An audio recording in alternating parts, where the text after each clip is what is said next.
All right, let's call it the Eagle debacle. Facts first. The White House says the president is standing up for the national anthem.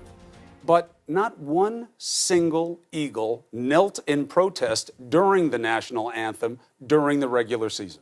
Not one. And yet, President Trump disinvited the whole team from coming to the White House today, had a Celebrating America ceremony instead, had military there and some alleged Eagle fans, some of whom we're told couldn't name the team's quarterback, and then accused the Eagles of pulling a political stunt. Another tangled web from the White House, another play at dividing the country.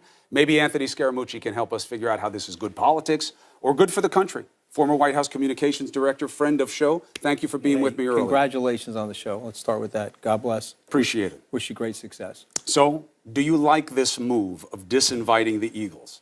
Well, I think you have to step back and look at the totality of the facts. And so I think you got to go back to the NFL owner's decision about what it meant to stand or kneel for the national anthem. Mm-hmm. And then I think what happened is some of the Eagles players, perhaps because of that decision, disaffected from the White House invitation. And so it appeared that there were 10 or possibly 15 Eagles that were going to show up at the White House versus 45 or 50 Eagles. And I think the president felt that that was probably too small of a quorum of Eagles, and it was probably a notion of symbolic protest as a result of the NFL owner's decision. And so the combination of those two things, the president made a decision to cancel the invitation and then to go with the celebration of the flag. Right move. And the flag. We know what he did. The question is why he did it, what he's trying to achieve. So you're going to disagree with me perhaps on this, and I have said this publicly, and I don't mind saying it on your show. I have no problem with the peace and social justice movement and the protests of the NFL players. My problem consistently with that has been with the venue, Chris. They're being paid to be on the field. The NFL's super tied into our military. I've been to our air bases and our military support bases in Iraq and Afghanistan, and the troops love the NFL. Right. And so it is a little bit dishonorable to me personally, that they're kneeling. I think the president takes it that way. And so I have no problem protesting, find venues to do this. They can clearly, the NFL can work with the players outside of the arena. No, I hear you. And the stadium. I've heard this before. So it's not an uncommon argument. That's right. me. You have the right So, to the opinion. This is the president of the United States. And what he's saying is, I'm going to punish you if you have a different opinion. I'm going to disinvite you from the people's house. All right? That's not his house. There's no Trump on it in gold, embossed. He's saying, you don't come here. It is a move of division and isolation of a group of people that he has deemed unpatriotic. How is that presidential? How is that good for the country? Okay, so again, he is the temporary occupant of that house. And so you have to give him some respect. If you've got 45 or 50 people and 35 of the 50 people disaffect from coming to the house. People you've called, in general, sons of bitches who should not be in the country. Don't forget that. Okay. All right? Well, Which look, had obvious racial undertones. You're a New Yorker, and I'm a New Yorker, and sometimes we're prone to a little bit of embellishment, a little bit of hyperbole. President of the United States, Anthony. Okay, I understand that, but you have to understand how he got to be the President of the United States. He got there by practicing an unorthodox style, and he got there by explaining to the American people that the current shenanigans that go on Washington are not to their favor. And let me finish. And now 15, 16 months or 500 days later, he's actually done a very, very good job for the American people. But you're not going to agree with everything that he does, and you obviously don't agree with this decision today. No. It's not about what I agree or don't agree with. I'm telling you have to scrutinize why he's doing it. You had to add another phrase, why he won. And, comma, he played to these types of divisions and tensions. We have reporting from the White House right now that he sees this as a winning issue for him. If he campaigns on this, he's saying one very simple thing. If you don't play American the way I say you should, you're not a patriot, you're an enemy. And that is good for this country. Okay, you're not, well, the way you're phrasing it, obviously, it's obviously not good for the How country. do I have it wrong? But you're phrasing it in a way that I think is incorrect. Show me how, given this example, so let me with just the tell you facts. what I think. Let me tell you what I think. The president is basically saying, I think the same thing I'm saying. Totally fine with the First Amendment, totally fine with your peaceful protests of things that you disagree with, whatever relates to the peace and social justice. But in that venue, as it relates to the NFL and the relationship the NFL has with our military and the aura and the cultural symbol of the NFL, we want you to stand for It's the not anthem. about how he feels about it. It's about what he says and does about it, Anthony. I am. You just said the same point, though, 3 times. I get that he doesn't like their venue. I'm actually really trying to answer your question because he's not really trying to divide the country. What he's trying to do is actually unite the country around this idea that the flag is held sacred and that the flag, we should have an unconditional love for the country. As Lincoln said about the country, it's the last best hope for mankind. Every one of us has a generational immigration story. Every one of us has had an aspirational standard of success in the country. And so, yes, we've had problems. There's been the stain of slavery.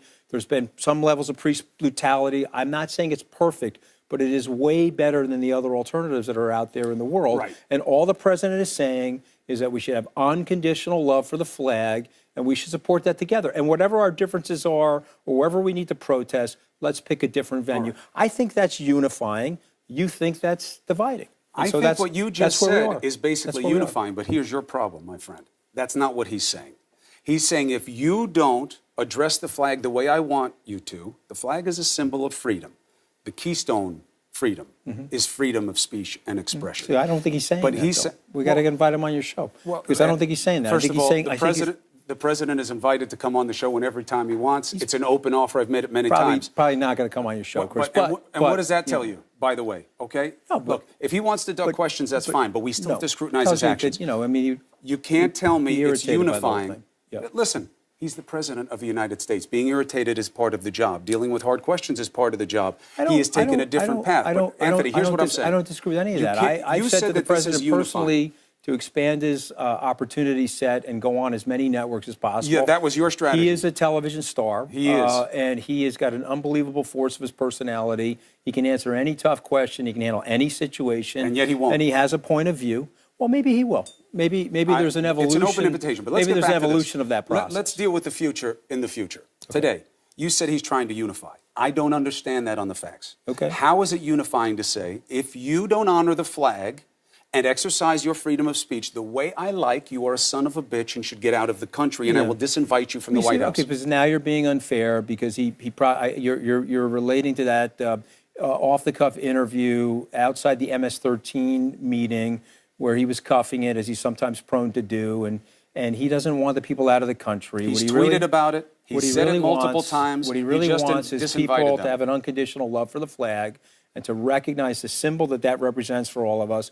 And on a Memorial Day or on a Veterans Remembrance Day or when you see the painful sacrifice that people have made and you walk the halls of Walter Reed Hospital, the people that have fought and died or have been injured or wounded for that flag and the concept of that freedom that we're all benefiting from, all the president is saying, hey, listen, have an unconditional love for the country, salute the flag, let's protest in different venues away from the sacredness of the flag. The unconditional love for this country is expressed in our freedom and our respect of tolerance. But if you're on the job and you're getting a wage, I don't know about you. You ask veterans how they feel about what's going on here, and you will see that there is no clear majority of them saying we hate that these guys kneel and protest. You're on the payroll. Many of them say they fought for this. But you're on the payroll here at CNN.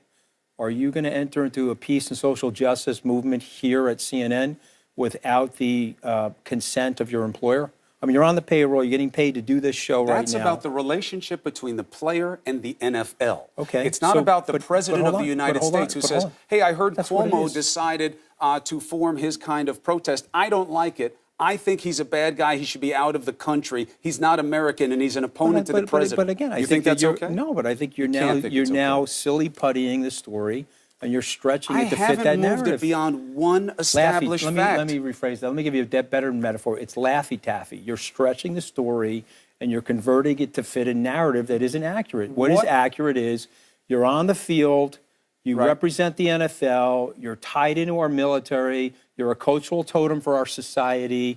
Show some love and respect for the flag. That's your opinion. Many people died over that. That's your opinion. Well, that's also the NFL owners' opinion now, right? That's right. And they created their own rules, and Trump says they're not good enough, and then he disinvites them from the White House. You're eliminating some facts. I'm not eliminating a single fact. No, here's the elimination of fact that we're leaving out. They decided, maybe 35 of them, maybe 40 of them, I don't know the exact number, not to show up at the White House. Do they have the right to do that? They do, but then why doesn't the president have the right to say, okay, we don't have a full quorum of Philadelphia Eagles. You guys are having a protest related to this. I don't want the news cycle. Of course, we're doing it right now on your show. Because of how we handled it. I don't want the news cycle to be about this. I'm going to have a peaceful celebration of the flag. I'm going to disinvite you, and I'm going in my to backyard, accuse which you I temporarily reside in. I'm going to attack you, and I'm going to disinvite you. And here's the thing, and we're going to talk about this in a larger way.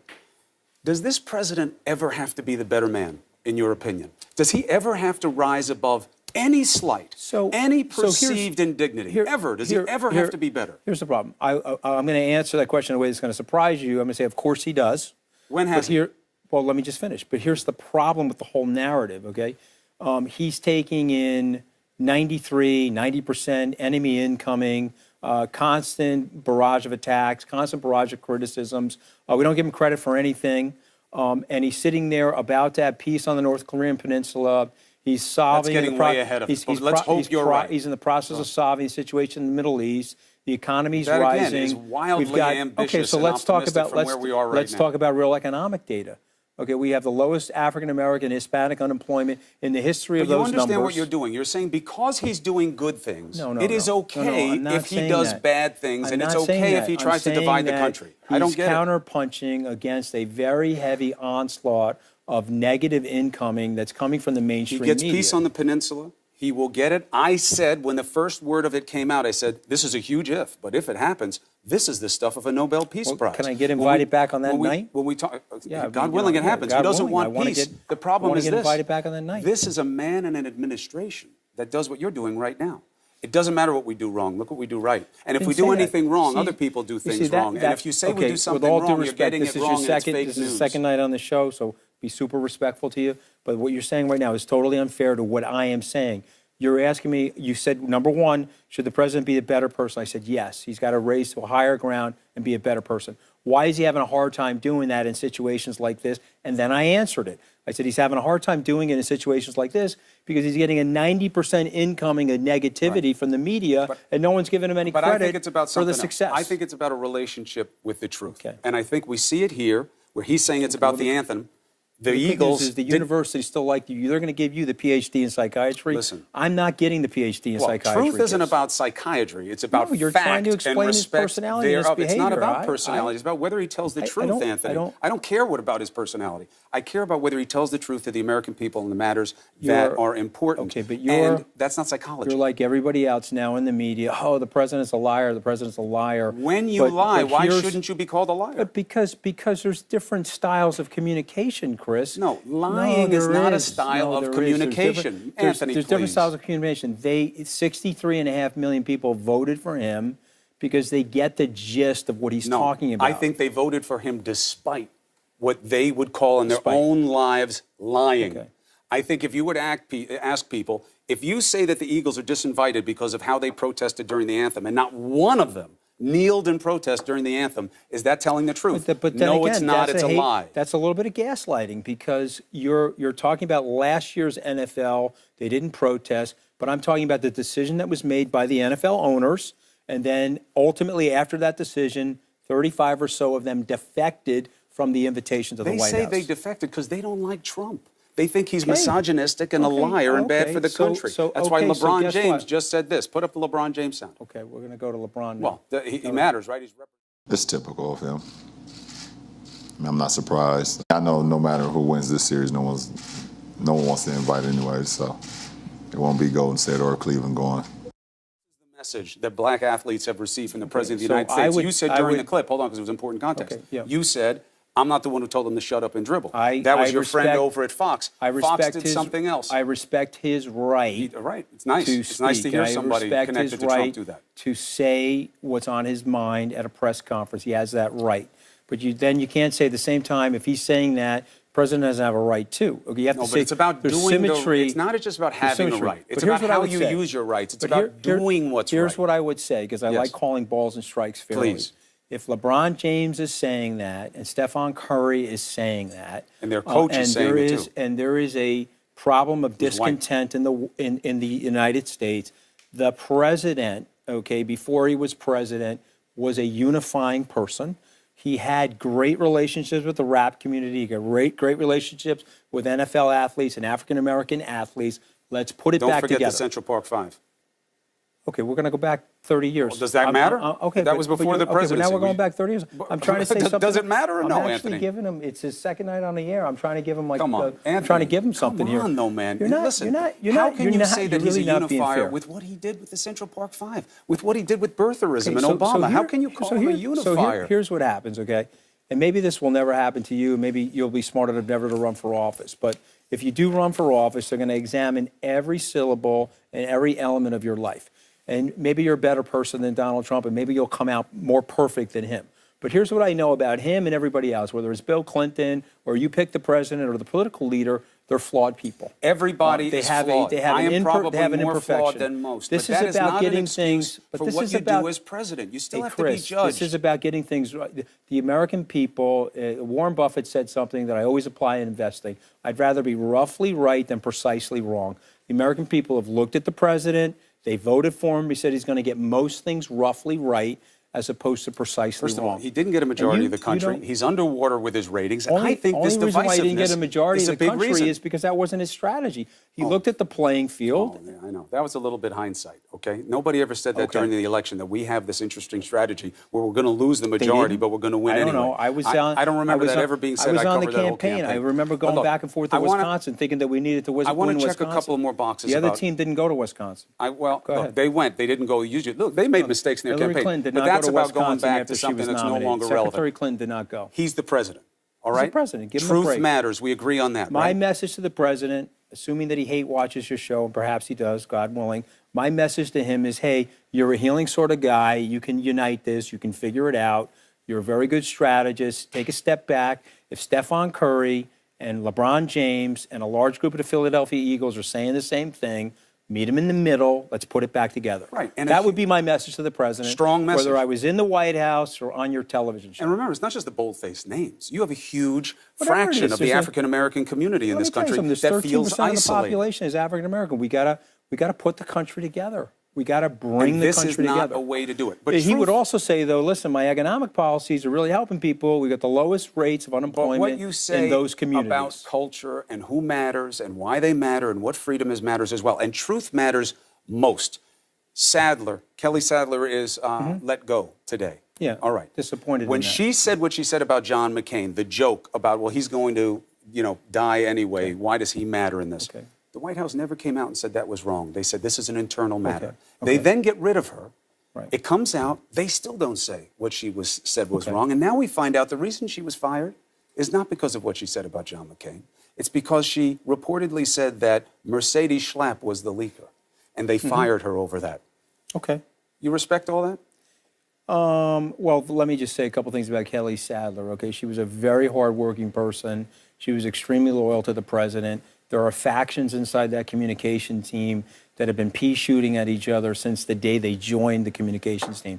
And it required real leadership to knit that team together and to think about it the way a corporate merger would go down. And since that did not happen, faction on the right and faction on the left were shooting at each other, and someone had it out for Kelly Sadler because that was a sorry joke.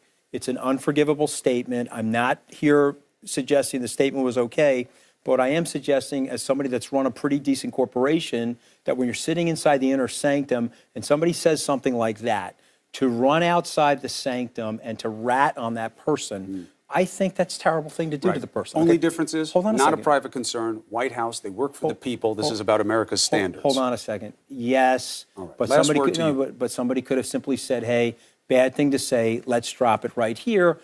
But they had it out for her, so they got to go outside, get their cell phone, and anonymously rat her out. Why not do what I do?